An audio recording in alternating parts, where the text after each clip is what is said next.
নমস্কার, আমি এখন চলে এসেছি ৫১ সতীপীঠের এক অন্যতম সতীপীঠ মা যোগাদ্ধা।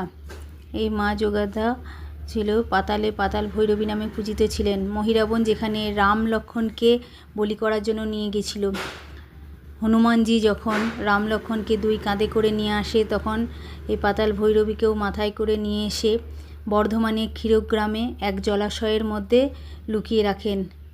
মায়ের স্বপ্নাদেশে এখানে মায়ের পূজা হয়। মায়ের এখানে নাম যোগাদ্ধা দেওয়া হয়েছে, যোগাদ্ধা নামেই মা পূজিত।